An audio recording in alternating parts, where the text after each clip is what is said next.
बिस्मिल्लाहिर्रहमानिर्रहीम। अस्सलाम वालेकुम, सुबह बखैर। मैं अभी उठा हूँ। चलते हैं, क्विकली रेडी होते हैं, बच्चों को स्कूल छोड़ना है। आप भी मेरे साथ रहिएगा।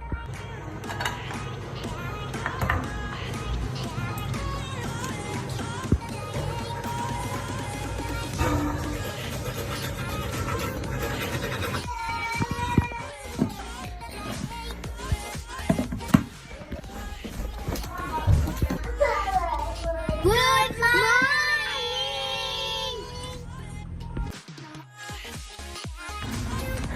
जी, तो आज के व्लॉग में मैं रॉबर्ट कियोसाकी के बारे में बात करना चाहता हूँ, जिसने एक किताब लिखी थी, rich dad poor dad. Sorry, बारिश हो रही है हल्की हल्की सी और मैं वॉक कर रहा हूँ। तो उसमें बेसिकली उसके दो डैड थे। एक उसका हकीकी बायोलॉजिकल डैड जो कि पुअर था, और एक उसका मुंह बोला डैड जो कि फाइनेंशियली स्ट्रॉन्ग था। और दोनों में एक फ़र्क बहुत नुमाया था। जो उसका पुअर डैड था वो अच्छा पढ़ा लिखा और एक कंपनी में जॉब करता था, एक अच्छी कंपनी में जॉब करता था, जबकि उसका रिच डैड जो था, जो कि उसका मुंह बोला डैड था, वो एक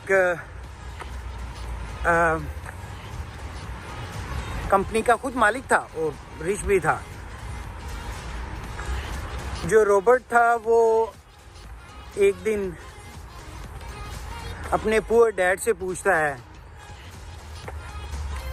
कि हम अमीर क्यों नहीं बन सकते, हम अमीर क्यों नहीं हैं, हमारे पास ज़्यादा दौलत क्यों नहीं है। तो उसके पुअर डैड ने जवाब दिया कि ये तो तुम्हारा मुंह बोला बाप ही तुम्हें बता सकता है, तुम उसी से जाके पूछो।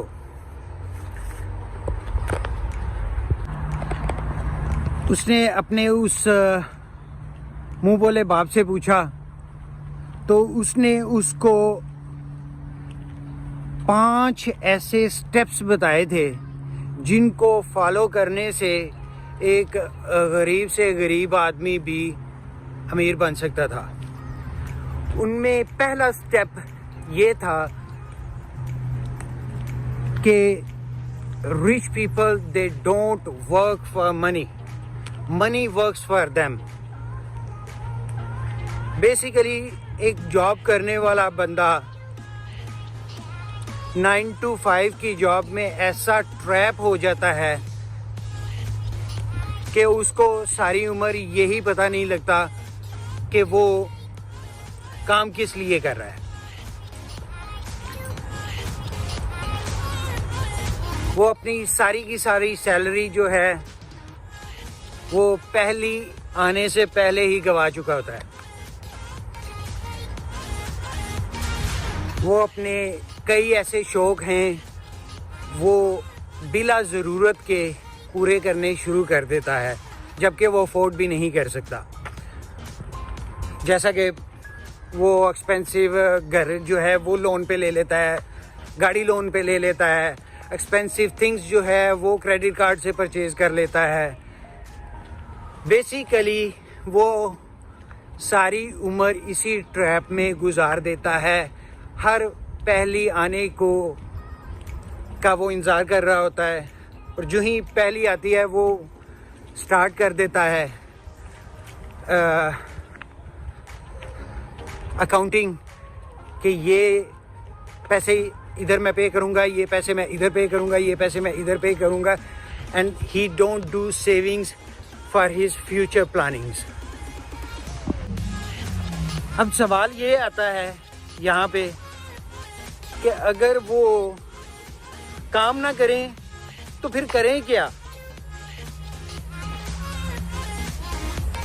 As I said in the start कि rich people they don't work for money, money works for them। वो अपनी कुछ सेविंग से कुछ एसेट्स खरीद सकते हैं, कुछ एसेट्स बना सकते हैं जो उनके लिए मनी जनरेट करे। That's how many works. Money पैसा पैसे को खींचता है। दूसरे लफ्ज़ों में कहें तो पैसा पैसे को खींचता है। इसी बात पे मैं आपको एक और बात भी बताता चलूं। एक दफ़ा एक बादशाह के सारे वज़ीर बैठे हुए थे। उन वज़ीरों के दरमियान बैठे हुए उसने ये अल्फाज कहे कि पैसा पैसे को खींचता है। ये बात सुनने के बाद एक वज़ीर ने, just one sec please, okay. तो ये बात सुनने के बाद उसके वज़ीर ने एक दिन ख्याल किया और कॉइन के साथ उसमें सुराख किया, उसके साथ एक धागा सा बांधा और ख़जाने के अंदर उसको फेंक दिया धागे के साथ। और इतनी ही देर में बादशाह वहाँ पे पहुँच गया। बादशाह आते ही पूछने लगा, वज़ीर तुम क्या कर रहे हो? इतनी देर में वज़ीर डर गया और उसके हाथ से वो धागा छूट गया और उसका वो सिक्का जो था वो गिर गया ख़जाने के अंदर। तो उसने कहा, बादशाह गुस्ताखी माफ़, आपने ही कहा था पैसा पैसे को खींचता है। तो मैं भी यही ट्राई कर रहा था कि काश ये मैं आपके ख़जाने से इस कॉइन के साथ मज़ीद कॉइन या पैसा जो है वो बाहर खींच लूँ। तो उसने कहा, बेवकूफ़, ज़्यादा पैसा थोड़े पैसे को खींचता है। देखो ना, तुम्हारा कॉइन भी जो है वो मेरे ख़जाने में गिर चुका है। सो बेसिकली मैं आपसे ये शेयर करना चाहता हूँ कि आपको अगर पैसे कमाने हैं तो आपको ज़्यादा पैसे कमाने पड़ेंगे ताकि आप थोड़े पैसे उनसे कमा सकें। और इसके लिए आपको थोड़ा सा तो हार्डवर्क करना पड़ेगा। रॉबर्ट का के रिच डैडी ने उसको दूसरी जो नसीहत की, दूसरा स्टेप जो बताया वो था फाइनेंशियल एजुकेशन इज़ इम्पोर्टेंट। जबकि एक जॉब सेट माइंड सेट बंदे वाले को शुरू से ही ये माइंडसेट उसका बनाया जाता है कि उसने एक अच्छी तालीम हासिल करनी है, एक अच्छा रट्टा लगाना है, बेसिकली अच्छे नंबर लेने हैं और उसको एक रिवार्ड में अच्छी जॉब जो है वो दी जाती है। लेकिन इन रियलिटी कोई भी 9 to 5 जॉब आपको रिच नहीं बना सकती।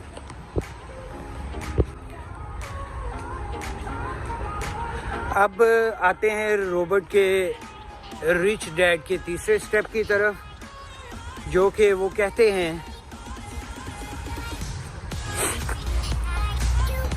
कि अपने काम से काम रखो, mind your own business. Basically एक 9 to 5 जॉब करने वाला भी अगर वो अपनी फाइनेंशियल, जो कि पहला स्टेप था, सेकंड स्टेप था सॉरी, जो कि अपने फाइनेंशियल एजुकेशन के हिसाब से फाइनेंस को कंट्रोल करता है, अपनी मनी को कंट्रोल करता है, तो वो कोई और काम भी साथ कर सकता है।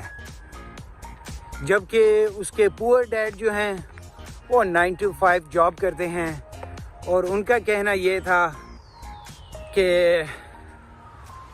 मैं हमेशा अपनी जॉब के खो जाने का डर लेकर चलता रहता हूँ, अपने लोन्स रिपे करने के जो है डर से ज़िंदा रहता हूँ। जबकि उसके रिच डैड जो है they don't work for money, money works for them. अब चौथे स्टेप की तरफ आएँ तो वो हैं आपकी ओवरकमिंग ऑब्स्टेकल्स। जब भी आप कोई बिजनेस स्टार्ट करना चाहते हैं तो आपके रास्ते में कुछ ऑब्स्टेकल्स आती हैं, रुकावटें आती हैं, लाइक फियर, आपका खौफ, आपके रास्ते में रुकावट आता है, डाउट्स आ जाते हैं। बहुत से लोग आपके माइंड में जो है वो डाउट्स पैदा कर देते हैं कि इवन आप अपना काम स्टार्ट करने से पहले ही डर जाते हैं और वो काम ही नहीं स्टार्ट करते।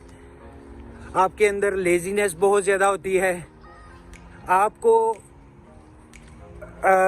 बुरी आदतें आपके अंदर बहुत ज़्यादा पैदा हो जाती हैं। उन बुरी आदतों से बचना चाहिए। फिर आपके अंदर जो सबसे इम्पोर्टेंट स्टेप इसमें ईगो में बताया गया, जो कि है कि